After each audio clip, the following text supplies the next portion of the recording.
Okay, let's get up. What should I wear today? Okay, yeah. Just choose something, Joe. Why is it so hard? Why? Oh, hang on. Oh, there was that jumper I wore yesterday. Where is it? Okay, yep, found it. Is it wearable? Yep, nice. Let's talk about the paradox of choice. Hey guys, welcome back to Dose of Joy. So during this isolation period, I've started to notice a lot of things. Mainly that with more time and freedom to choose what to do, it makes it so much harder to get things done. And this is what's known as the paradox of choice. We think that with more choice comes more freedom, which means more things that can be done. But the opposite seems to be the case, as talked about in Barry Shwartz's TED Talk. All of this choice has two negative effects on people. One effect, paradoxically, is that it produces paralysis rather than liberation. With so many options to choose from, people find it very difficult to choose at all. So paralysis. With more options comes less clarity, and I'll be talking about some ways I've managed to overcome this later in the video. So an example of this paradox of choice is when I book accommodation. There have been times where I've literally had 10 tabs with different accommodation, each with slightly different features. Oh, this one has social activities. But that one's a little bit cheaper. Ooh, but this one has a kitchen and it's cheaper. Then that one's in a better location and it has a kitchen, but it's more expensive. You get the idea. But this paradox of choice really exists because another time my friend and I were trying to book accommodation, it actually landed on the Easter weekend, which we didn't realize would book out everything. We procrastinated and realized much later on, when there were barely any hostels available, that they were nearly triple the original price. But even though it was so much more expensive, my friend and I only had 2 options to choose from, so it made life so much easier.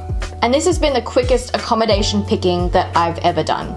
So besides paralysis, another negative consequence of having too many choices is that we're less satisfied when we actually do manage to make one. With a lot of different salad dressings to choose from, if you buy one and it's not perfect, and you know what salad dressing is, it's easy to imagine that you could have made a different choice that would have been better. And what happens is this imagined alternative induces you to regret the decision you made, and this regret subtracts from the satisfaction you get out of the decision you made, even if it was a good decision.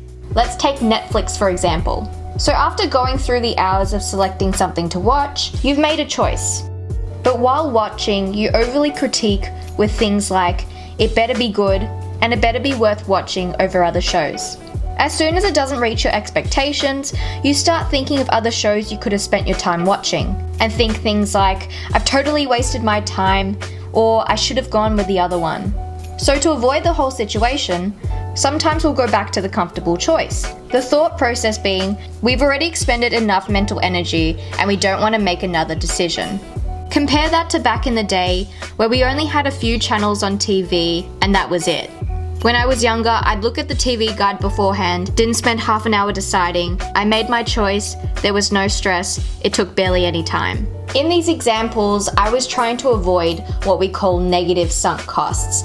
And I've made a video about it, and they're essentially the time, effort, or money spent on something that we can't get back. So my logic would be, if I'm going to be spending this much money on this accommodation or this much time watching this show, I might as well spend more time and energy to make the best choice. So on to the real reason why I'm making this video.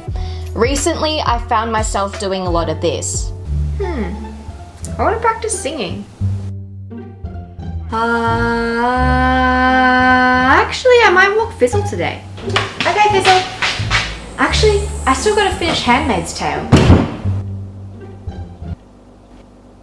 So in your situation, you might be working from home, so you may have a list of tasks to do, but it might be hard even choosing where to start because there are so many. Other of you guys might not be working and you just have a whole day to do something at home. We have so many options, so what should we be doing and when should we be doing them? And this is where like all of my decision-making skills just crumble because there are so many possibilities that there is essentially no clarity. So the paradox of choice can leave us feeling really overwhelmed, and so we basically get nothing done like this. What do I do? That's enough work for today. So of course, I'm going to be discussing ways to manage this paradox of choice and stuff that I've been experimenting over this isolation period. So the first thing that's really helped me has been to reduce my tasks. I used to pack on so many things because I had the time, but then that literally made it so much harder to choose what to do because I had too many choices.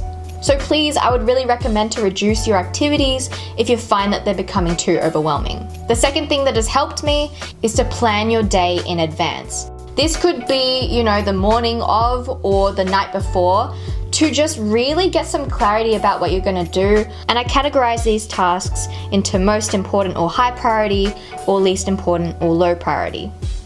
Remember though to keep these lists quite short so you'll actually know that you'll do them. The third thing that has really helped me is to make non-negotiable tasks.